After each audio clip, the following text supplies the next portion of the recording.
भी ऑब्जेक्ट को कितने करीब से देख सकते हैं और हम उसमें कितनी डिटेल देख सकते हैं।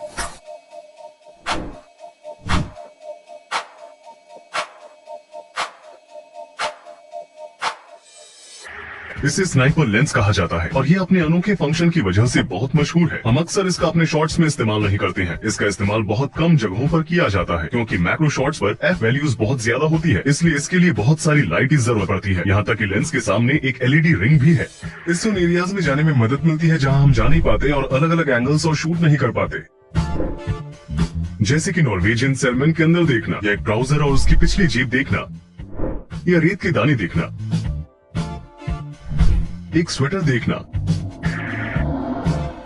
ताश के पत्ते देखना या एक वैक्यूम क्लीनर जिसे कुछ समय से साफ नहीं किया गया है उसे देखना।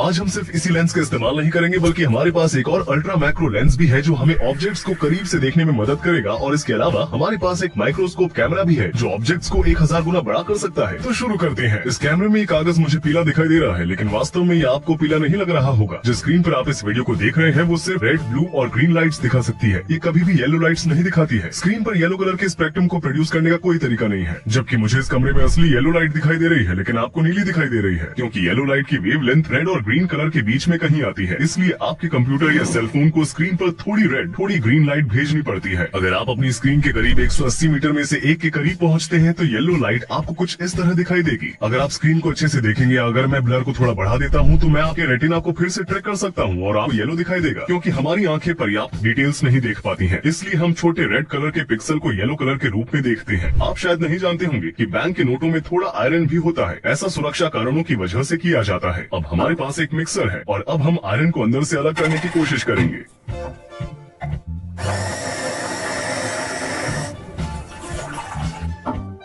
जैसे जैसे मैं मैग्नेट को करीब ला रहा हूँ वो पास आते जा रहे हैं। उसमें लगे आयरन पार्ट्स डिकम्पोज हो चुके हैं। $1 असली है या नकली, ये परखने के लिए भी कई सारे तरीके हैं। अगर हम जॉर्ज वॉशिंगटन पर अपनी उंगली रगड़ते हैं तो हमें आवाज सुनाई देती है। हम थिक टेक्सचर को महसूस कर सकते हैं। इसके अलावा मेरे पास एक आम कागज है। जब मैं इस पर लाइन खींचता हूँ तो ये समान रूप से नहीं फैलती है। लाइन के शुरू होने वाला हिस्सा मोटा है। जब मैं यही लाइन बैंक के नोट पर खींचता हूँ तो ये समान रूप से फैलती है। जैसे जैसे हमने डॉलर को ध्यान से देखा, उस पर जो लाइनें हैं वो एकदम शार्प नहीं है। उसकी इंक इधर उधर बिखरी हुई है। 75% कॉटन और 25% लिनन। फेडरल रिजर्व का कहना है कि नोट का कई सारी जगहों पर प्रसारित होने की वजह से $1 की एवरेज लाइफ 6.5 इयर्स होती है। क्योंकि अब मैं मार्कर्स का जिक्र कर ही चुका हूँ तो आइए उनमें से एक पर करीब से नजर डालें। मैक्रो स्केल पर मार्कर की नोक पर हरे रंग के पेंट को देखा जा सकता है। पेन्स पर वाकई में आगे की ओर एक बॉल लगा हुआ होता है और जब कोई भी पेन कागज से टच होती है तो बॉल इंक की मदद से कागज को पेंट कर देता है। हम जिन रोजमर्रा की चीजों के बारे में सोचते हैं वो सभी मैक्रो स्केल पर बहुत अलग दिखाई देती है। और ब्रेड करीब से इसका स्ट्रक्चर कुछ इस तरह दिखाई देता है, लेकिन तब क्या होगा जब इस पर फंगस लग जाएगी। कभी कभी फंगस वाले हिस्से को निकालकर जो हिस्सा साफ है उसे खाया जाता है। भले ही वो आधी ग्रीन दिखाई दे रही हो, लेकिन इन ब्रेड के हर हिस्से पर फंगस होता है और कोई भी ऐसा हिस्सा नहीं होता जो साफ हो। ये एक तरह का फंगस है और ये बहुत तेजी से ब्रेड के हर हिस्से में फैल जाता है। आप हाइफे नामक लंबी ब्रांच वाले फिलामेंट्स फंगल स्ट्रक्चर के बारे में सोच सकते हैं जो हमें अपनी आंखों से दिखाई नहीं देते हैं, जैसे कि फंगस के जाले। हालांकि हम सब ये देख नहीं सकते कि ब्रेड के पूरे बैग को फंगस के स्पोर्स लगने में केवल कुछ ही घंटों का समय लगता है। ये रोज शेप फ्लेवर वाला एक टी बैग है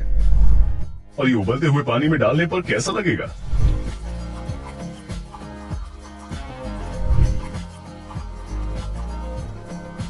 ये एक स्ट्रॉबेरी है। इस पर जो दर्जनों पीले डॉट्स लगे हुए हैं वो इसके बीज हैं और ये अंकुरित होकर नई फसलों को जीवन देंगे। हाल ही में बनाए गए मकड़ी के जाले। और ये एक ब्लैप्स लेथिफेरा है जो अपने नुकीले पंजों के साथ चिपचिपे जाले में फंस गया है। इन्हें ब्लैक बीटल के नाम से भी जाना जाता है। जाले से बाहर निकलते ही ये हिलने लगा, लेकिन क्योंकि इसे अंधेरा पसंद है इसलिए इसे स्टूडियो की लाइट्स पसंद नहीं आ रही हैं। और ये एक लेडी बर्ड है। ज्यादातर लोगों को पता नहीं होता कि उनके शैल के पीछे छिपे हुए चमकदार पंख कैसे दिखते हैं। एक बेजान मधुमक्खी। अगर यह भी जीवित होती तो हमें 1 सेकंड में 230 बार इसके पंख फड़फड़ाने की आवाज सुनाई देती। इसके बाल, पलकें और मूछें नजर आ रही हैं। मधुमक्खियों के पास कंपाउंड आईज होती हैं। कंपाउंड आईज का स्ट्रक्चर एक छत्ते जैसा ही होता है जिसमें हजारों आंखें होती हैं। हम इसके डंक को देखकर अंदाजा लगा सकते हैं कि ये फीमेल है क्योंकि सिर्फ फीमेल के पास ही डंक होता है, जिन्हें आमतौर पर मधुमक्खियां कहा जाता है। वे अक्सर मनुष्य जैसी त्वचा वाले जीवों को डंक मारने के बाद मर जाती है क्योंकि मैमल्स की त्वचा कीड़ों जैसे जीवों की तुलना में बहुत अधिक मोटी और मल्टी लेयर्ड होती है। हालांकि मधुमक्खी ने अपने डंक को वापस खींचने की कोशिश की पर वो कामयाब नहीं हो पाई क्योंकि मधुमक्खी जबरदस्ती उसे अंदर करने की कोशिश कर रही थी, इसलिए आंतरिक अंगों पर जोर पड़ने पर वो जीवित नहीं रह पाई। हम आखिरी पड़ाव पर है। मेरे पास यहाँ पर एक माइक्रोस्कोप कैमरा है। इसकी मदद से हम ऑब्जेक्ट्स को 1000 गुना करीब से देख पाएंगे। आइए पहले 50x क्लोजअप से शुरुआत करें। आप ट्राउजर पर पैटर्न देख सकते हैं। मैं इसे अब और भी करीब लाऊंगा, 50x से 1000x तक। आप बहुत बड़ी साइज में पैटर्न को अलग अलग रूप से देख सकते हैं। ट्राउजर्स वास्तव में इस तरह दिखाई देते हैं। 50x पर एक स्वेटर, अब मैं इसे 20 गुना करीब लाऊंगा। ये अभी 1000x है। स्वेटर एक हेयर बॉल जैसा दिखाई दे रहा है और ये एक टी शर्ट है जो कि कॉटन की है। आइए 50x पर मेरी हथेलियों को देखते हैं। आपको हर एक डिटेल दिखाई देगी। आइए इसे 20 गुना ज्यादा करीब से देखें। और मैं 20 सेकंड के लिए अपने हाथ धोऊंगा। देखते हैं कि इसके बाद मुझे मेरे हाथों पर गंदगी दिखाई देती है या नहीं। तो अब मैं अपने हाथ धो चुका हूँ। वही गंदगी अभी भी मौजूद है। हैरान की बात है, हम हर जगह अपने हाथ अदृश्य गंदगी ले जाते हैं। ये हमारे जीवन का हिस्सा है। आइए मेरे बालों को देखते हैं। मैं 50x से शुरू करूंगा। बाल बिल्कुल केबल के ढेर की तरह लग रहे हैं। आइए इसे अपनी दाढ़ी पर आजमाएं। दिलचस्प, ये बिल्कुल बालों की तरह है।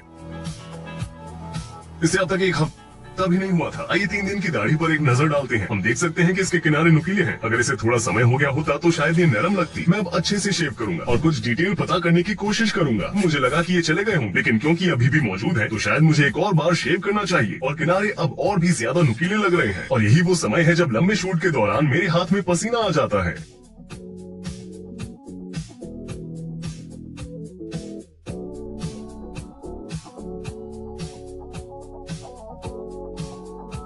सुई सीरीन से ज्यादातर लोगों को डर लगता है। अब ये सीरींज मेरे शरीर में प्रवेश कर रही है।